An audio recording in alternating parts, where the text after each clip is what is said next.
gardeners, welcome to another video on my channel. I'm Trisha for anyone that's new, and this is Bowie, my Brazilian rainbow boa, who I can't keep out for this entire video because it's just way too hard to like read questions and flip through pages while answering and dealing with this boa who is kind of all over the place. So I wanted you guys just to get a little glimpse of her because she's amazing and stunning before I just answer a ton of questions off of a notebook. So yeah, we're going to jump into it, and I'm going to tell you guys my opinion on everything that you asked. There's quite a few questions, so we're going to get through all of them hopefully, and I hope that you guys enjoy the video. Alright, so we are going to get started, and I'm going to run through all of these questions that you guys have that you want my opinion on. If the lighting gets super weird in here, I apologize. It's sunrise right now. I'm trying to do it at the time of the day when it's not just like full blast and I'm completely blind. Like, I'm going to stay away from here. So yeah, we're going to jump into all of the questions, and I'm going to give you guys my honest opinion on all of them. So the very first one is, ball pythons require small enclosures since they don't do much. So I completely disagree with this. I think that a lot of people think that their ball pythons don't do much because, yeah, they aren't as active as many other snakes. However, if you do give them a larger enclosure with enrichment in it, you do notice that they will utilize it. People that have never tried it before, of course, will say they don't need it because their snake is doing just fine, but you'll realize that if you do give your snake the ability to just have more space to explore or things to sniff, they will absolutely take advantage of that. So it's kind of lame to deprive them of that, in my opinion. So I think that the more space, the better. Number 2 is that corn snakes are boring and don't do anything. Completely disagree with this. Corn snakes are so active, and my corn snake is the snake that I see every single day that's always out doing things, especially at nighttime, of course.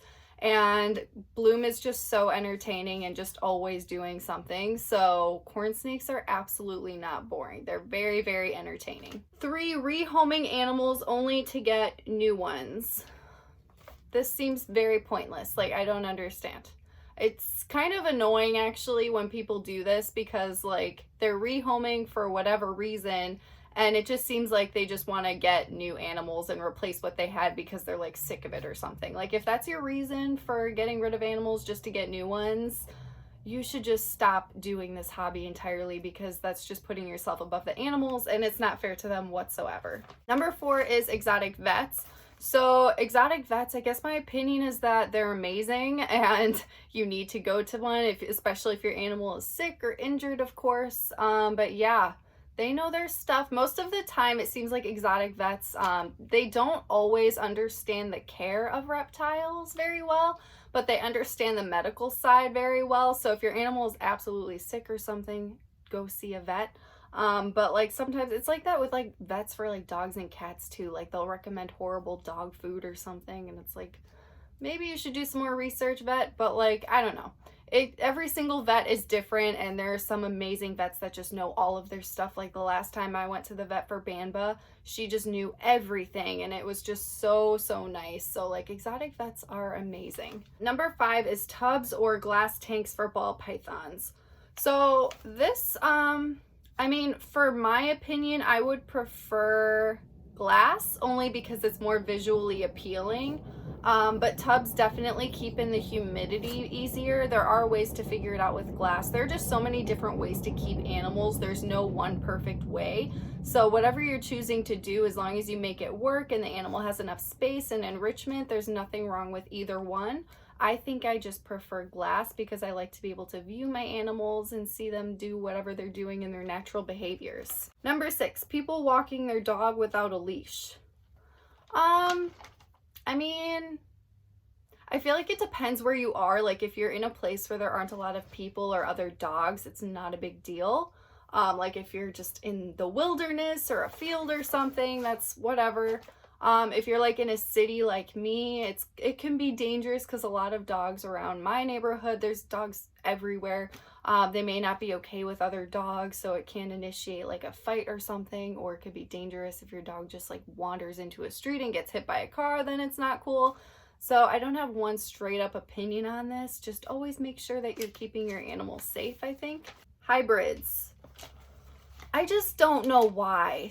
Like, I don't get the hype. It's weird and unnatural to me. I feel like it's like Frankenstein's of reptiles, and I feel like people do it just for like the cool factor or for like appearance, and I feel like that's not the best motivation. I feel like if you're gonna try to breed something, you should be doing it because it's gonna better the animal in some way. Maybe it would make it more like fit to survive in the wild. I don't know. I'm not really for it because it seems like the reasons why people do it are just kind of not ethically sound to me. So yeah. Spider ball pythons. So spider ball pythons, I just feel really bad for them. I don't think people should continue to breed for them just because of the way that they look. Obviously, there are still spider ball pythons out there that need homes. I don't think that we should fully support the breeding of spider ball pythons anymore. It's just not right. Animals that have deformities or disabilities, whatever it may be, they shouldn't be bred just because of the way they look and then have to suffer through life. That's not fair to the animal. Cutting python eggs early. So I am not a python breeder. I feel like I don't have all the information to have an appropriate opinion on this. I think people do it to make sure that the animal is safe and that it can escape the egg. I don't know if it's a different process than being out in the wild, because obviously no one's going to be cutting the egg in the wild, but maybe it's different when you're keeping eggs in captivity and maybe it is harder for them to escape the egg. I don't know, whatever the case may be. I just think that whatever you are doing, your intention should always be putting the animal first above your own needs. So if you're doing it for the right reasons, then I don't have a problem with it. But again, I feel like I don't have enough information or scientific evidence to have an educated opinion on this. Using ceramic heat emitters instead of under the tank heaters for animals like ball pythons or leopard geckos. So I think both of them do the job. However, when you're dealing with an animal that is like a ball python, it's very heavy bodied. I think that it may benefit the animal to have the under the tank heat on its belly because it helps them to be able to digest their food. I've seen my friend Caitlin actually uses the ceramic heat emitter for her leopard gecko, and I checked the temperatures and it was completely adequate for the gecko. So, and it does make more sense because like obviously in the wild they aren't going to have a heated ground. It's going to be coming from above the heat. So, I mean, there's so many different ways to keep your animals, and I don't really think that either of these are just flat out wrong. Whatever you do, just make sure you're reaching your proper temperatures. Number 11, boa constrictor or ball python. You guys know this. I'm surprised someone asked this. It's always going to be boa constrictors for me. They're my favorite. That's why losing Vendetta was so freaking hard, because I just love boa constrictors. Ball pythons, I have like a love-hate relationship with them, but I just fully love boa constrictors. Hedgehogs, they're cute, but I would never own one. I was looking into them once and I saw that they just have like the shortest lifespan and they just aren't comfortable to hold. They're just very pokey and they seem kind of boring. Like, I don't know. I'm not really a hedgehog fan. I think that they're cute though. They have cute faces. Like, all animals deserve respect, but like I personally don't want to own one. Trump. That's a no for me, dog. You think crested geckos need UVB? So crested geckos do not require UVB, but I do think that they can benefit from it. I think in the future I would like to just go towards a fully bioactive enclosure for all of my Caledonian geckos and give them a little bit of UVB. If you are going to be using it, again, I think hiding spaces are very important just to make sure they aren't getting too much. Because like I don't really know what they do in the wild. I'm assuming some of them are just out in the open on a tree, so they would be exposed to the natural UVB of the sun, while others may be just completely hidden. So again, I don't really have a full opinion on this. I think that it can be beneficial though. And if you are going to be using a UVB for a crested gecko, make sure please that it is a 5.0 tropical and not a 10.0 desert, because that's way too much for your crested gecko. Feeding leopard geckos and African fat tail geckos pinkies. I've never done this. I don't think I would recommend it. I mean, people say like you can do it as like a treat or something every now and then. It's just, I don't know. Personally, I just don't think that I don't know. Do they even eat those in the wild? I fully don't know all of the information, but like I feel Like, they are insectivores, so they should just be eating insects and just keep it at that. So 17, buying reptiles and amphibians online. I don't see a problem with it. I mean, it depends on where you're getting it. You want to make sure you're getting it from a reputable place, not a place that just brings in wild caught animals and sick animals. Shipping, personally, I have had animals shipped to me and I've had no problem with it. Personally, I refuse to ship any of my animals anywhere because I'm just terrified of like a terrible outcome, because that happened to me once and I just can't revisit that ever again. But yeah, people can do it correctly and it can be done. As long as you're doing it from a good breeder that knows what they're doing, that's reputable, I don't see a problem with it. 18, dog breeders and adopt, don't shop. So I think this means like dog breeders or adopt, don't shop. Either or. Okay, I personally am all about adopt, don't shop, because there are just so many animals, dogs in shelters that need homes. And I had such an amazing experience with my dog Chacho. And I feel like, I don't know, people all have their own different reasons. For me personally, I just feel like people are so picky about breeds these days, and it just seems, I don't know, it's not where my priorities are. I think that when we seek a dog, we want a companion, and you can easily find that at a shelter and give an animal a better life, and so why not do that? But everyone is different. There are good dog breeders out there that are just very into their breed or whatever that they want to promote, and there's nothing wrong with that. That's just not really something that I care too much about. Like, I have my little mutt and he's perfect and I just love him to pieces. So I think that if you can adopt, you absolutely should. And I put that above dog breeders because there are just so many dogs in shelters that need homes. 19, how often to clean out an enclosure with paper towels as a substrate. Basically, whenever the paper towel gets dirty. This is basically going to come down to spot cleaning. When you have paper towels, it's so easy to see if there is poop. So if there's poop, clean it out immediately and call it a day. Wild caught versus captive bred. So this is very controversial. Obviously, if you are looking to buy a pet, I think you should always get a captive bred animal because they're going to be healthier and easier to deal with.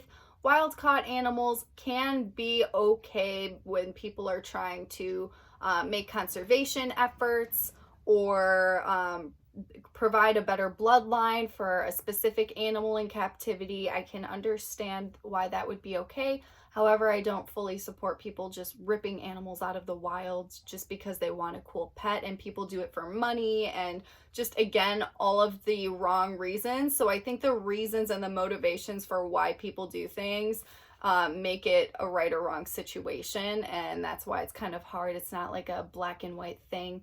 It's more of a gray area, but I would always recommend captive bred over wild caught. First time colubrid recommendation. I'm always going to say corn snake. I don't have much experience with colubrids to make a fully educated opinion on all of them. I only have experience with my corn snake, and I've seen my friends milk snakes, but I personally love corn snake, so of course I'm just going to say corn snake. Buying reptiles from Petco or PetSmart. I would say don't do it. These animals most of the time are very sick and not healthy. They aren't going to last very long, and I feel like they should just stop selling animals entirely. So by stopping buying their animals and supporting them, hopefully they'll just give it a rest and sell products instead, because I think they would make most of their money doing that anyway. So they should just stop selling animals at those stores, please. God, I hope that happens one day. People buying morphs like spider ball pythons because they say that they still need a home. So this is very similar to the Petco and PetSmart thing. It's so hard because obviously, like, every individual animal deserves respect and love and they need a home, but you want to be careful and you don't want to be buying from like a breeder that's like all about spider ball pythons, because they're just going to continue to breed those animals, and I don't want that motivation, because that money motivation at the demise of these animals just not being efficient in life is just not fair. So I don't know, that's a hard one. I would say just try to avoid buying and supporting breeders that breed these animals. If you find a spider ball python online that is in desperate need of care in a home, of course, take that animal in. I think I think all animals deserve love, respect, and a good home for sure. All right, so number 23, LGBT. I had a ton of people wanting to know my opinion on this. I feel like this is so random because my opinion is so irrelevant. Like, I guess my opinion is that, like, I fully support all of these people. Like, love who you want to love. Like, my opinion is completely irrelevant. That's like picking a random relationship of people I don't know and being like, what do you think? It's like, good for them. Like, amazing. Like, do what makes you happy. I'm not gonna ever like judge someone for something. It just seems so weird to me to like, I just do what makes you happy and just don't worry what other people think, because people can suck. Just do what makes you happy. So 24, pro-life. Man, we're getting deep here. My goodness. I think that as a woman, every woman has the right to decide what they want to do with their own body. And that's that. Favorite colubrid. I feel like there are probably really cool colubrids that I'm not aware of, but I can't think of on the spot right now. So of course I'm just gonna go with corn snake because I'm super lame and I'm not really that into colubrids and I don't know much about them. So whatever, corn snakes. 26, keeping animals you never see but know are there. This is, I have no interest in these animals. That's why I would never get like a crocodile skink, because I want to see my animals doing things at the very least. Handling would be the ultimate thing for me, but like if I get an animal that I can't handle, like Chancho, my blue tongue skink, at least I can see him being cute and doing things. Otherwise, you might as well just have a pet rock, which I have many pet rocks. I collect crystals, so I'll just get some more crystals then. Arboreal monitors. Yes. Oh my God. Okay, so if I could ever get a monitor, it would absolutely be a tree monitor. I think they are stunning. They're so cool. I love their tails. Like, they're just, oh my God, I love them. Oh, if I could ever have one, that would be like a dream. Like, maybe one day, but yes, yes, yes, yes. Breeding really large reptiles. Okay, so I feel like this can be problematic in the reptile community because like, because how are you going to find good homes? Like, I don't understand people that breed like reticulated pythons. Like, if that's something you're just super passionate about, then why don't you just keep them? I don't understand breeding them for the pet industry because so many people don't have adequate housing for them. Or they don't plan for it and they like have a suitable enclosure for a baby, but then they just don't have it for an adult. And it just seems really irresponsible. And I feel like it's just so iffy and you don't know what's going to happen with the animal. And a lot of people aren't reliable. So it's just, my feelings are just about breeding large reptiles. I mean, they're amazing, but like, I just want them all to have good homes. People say you can't eat meat and love animals. Oh man, I love these people so much. Well, for me personally, like I have Crohn's disease and I can't eat so many different foods. I have so many things that I can't eat that the only way I can survive is on the foods that I actually can't eat. And that includes meat. So, and I still obviously love animals, so I'm not gonna just die and not eat meat because I need that to survive. So I don't know. I think whatever people put in their own bodies, they have their own reasons. Everyone's body is different. It's so weird and creepy to me to like judge someone by what they're choosing to put in their body. Like, worry about your own body. End of story. Like, that's it. The sun is becoming a lot, so I'm gonna scooch over here because now I'm not blinded. Beardy substrate. So this is controversial. Okay, so personally, I like to just use tile. I think that it's so easy to clean. If you have a female, I think they should have a digging area to lay eggs. Dude doesn't have like a digging instinct. He like just doesn't do it. So that's not something that I'm like worried about. I used to use calcium sand, worst stuff on the planet. It's so bad for them. Just avoid that stuff entirely. People that use bioactive or whatever type of substrate that they're using, it's okay if you're doing it correctly, but it can be difficult. A lot of the time, like people just use like a certain substrate that the animal can't break down, and it can cause an impaction. So that's what causes me worry. So to avoid all of that, I just prefer to use tile. Companies like LLO Reptile and Underground Reptiles. Oh, so the very first animal that I bought online was from Backwater Reptiles. Guys, don't do it. Just don't do it, because these animals, you don't really know where they're coming from. A lot of them are wild caught and they are not in good health. A lot of them you'll literally receive dead on arrival, which sucks. You don't want to experience that. So I think that it's good to go to reputable breeders that are like really passionate about what they're doing and they're doing it right. I think that's just so important. LLO Reptile, I do like that they have an educational factor to them. I used to watch like videos on YouTube about how to care for animals with them. I got Chancho from them, and I thought that they had all captive bred animals, and I was wrong, and he ended up being wild caught. So be careful for that, because you want to know what exactly you're getting. You don't want to get something wild caught when you don't want wild caught. So yeah, just be aware is what I'm saying. Opinion on quarantine. I think this is completely required with any new animal, because you just don't want to infect your animals, your healthy animals, with whatever this potential new animal may have. Make sure it's healthy before you introduce it into the same room as the rest of your collection. Breeding animals with deformities or disorders, stop it. Just stop it. Knock it off. Don't want to see this anymore. Only using overhead heating. I feel like this depends on the animal. There's so many different ways to take care of animals. Again, the really heavy-bodied snakes, I think that they do benefit from the belly heat to be able to digest their food properly. But again, you can also reach the proper temperatures from above. So there's just so many different ways to do it. Just make sure you're reaching adequate temperatures. Venomous snakes, will you keep one? Why not? Absolutely not. I have enough health issues, and I am not on that level of handling expertise, and I never will be. I just don't have an interest. I think they're really cool. I will observe them from afar, and I will not be owning any. 32 leopard tortoises, so cute. So cute, love them. Leatherbacks and silkies, that's a no for me, dog. Like, stop. People need to stop. These animals, from what I've heard, they have like skin issues, and basically the way that they get their heat, it's also burning their skin. They don't have like the protection that they need. And it's like, why would you breed animals that are just not gonna thrive? It seems so pointless to me. And then they knock up the price because they think they look cool, and it's then people think, oh, this is a cool thing, I want to get this. Like, just stop it. Please stop it, stop it. UVB for blue tongue skinks. It's not required for them, but they bask.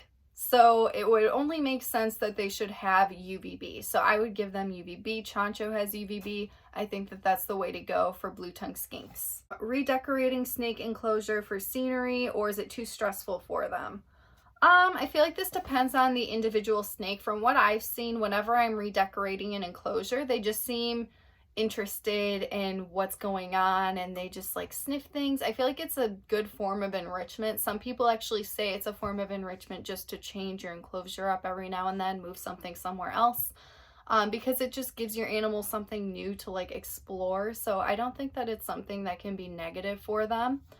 There's probably similar smells and things going on anyway, so they feel safe and comforted. They aren't going to be too stressed out in that situation. Hybrids of New Caledonian geckos, just knock it off. Like, I'm not into these Frankenstein hybrids. Like, just give it a rest. Mealworms versus superworms. Mealworms are really, really, really hard to break down. Superworms are easier, so I would vote superworms over mealworms any day. Bowie or Chaos. This is mean. This is really mean. How dare you ask this? But of course I have to choose. Moving on. Do you get uncomfortable with how many reptiles you have? I would really hope not, because that would be really unfortunate. I think that I have a great number of animals that I'm able to care for. I don't feel uncomfortable with it. The only time I would feel uncomfortable a little bit is like when I have to leave to like go visit my family or something. Because I'm always uncomfortable with leaving them, because I want to be the one caring for them and making sure they're getting everything that they need. But I know that they're always in good hands and they're getting everything that they need. I'm just a crazy reptile mom. Is cocoa fiber okay for a snake if it only eats a little amount while feeding?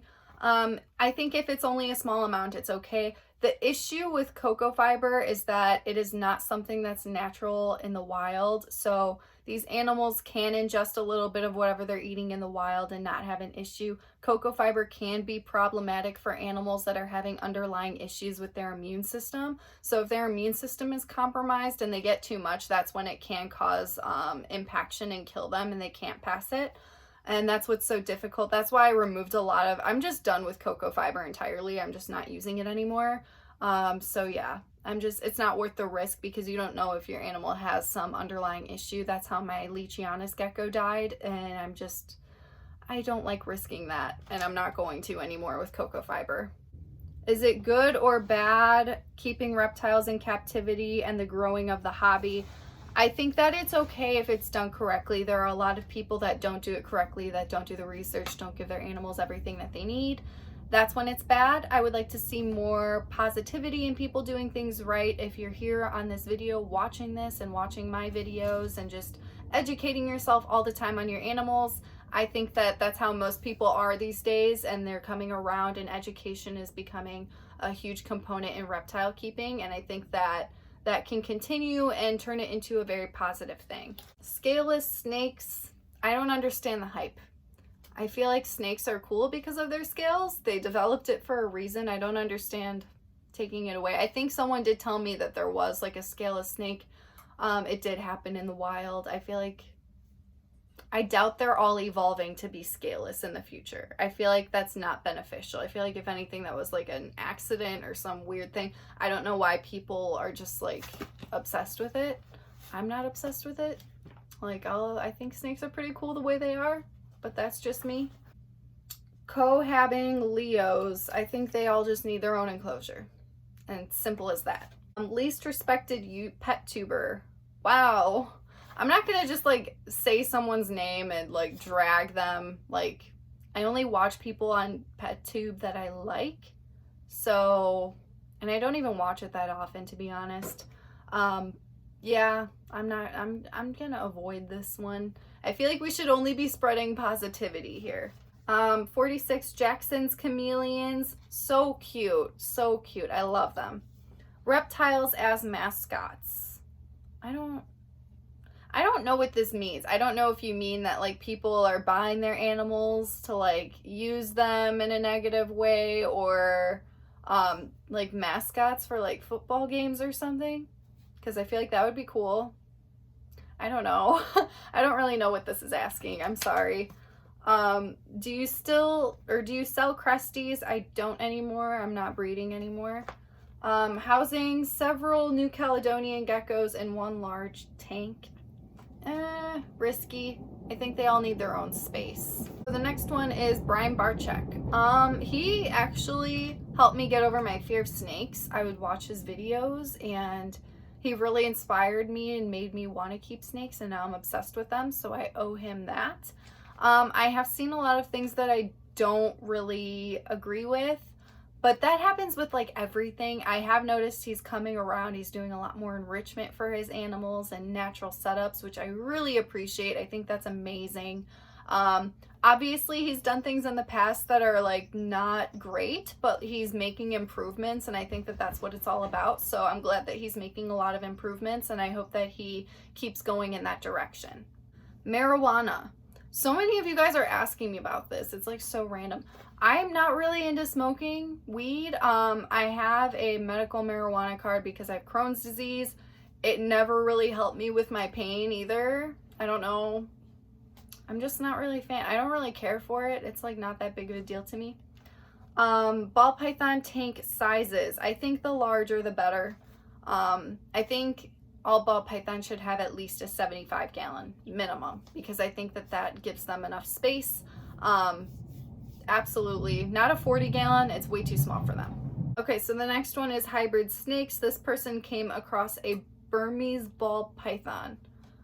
It's just why? Like, I don't, why though? Like, why? Just why? That's all I have to say. Why? And that is all the questions. Wow. Alright, so hopefully, I know I wasn't able to fully answer all of these, and I'm sorry for that, but I tried my best. So hopefully you guys got to know me a little bit better. Hopefully I didn't piss too many people off, because I'm sure that it happened somewhere down the line. Thank you guys for watching this video. I will see you guys in the next one, and have an amazing day.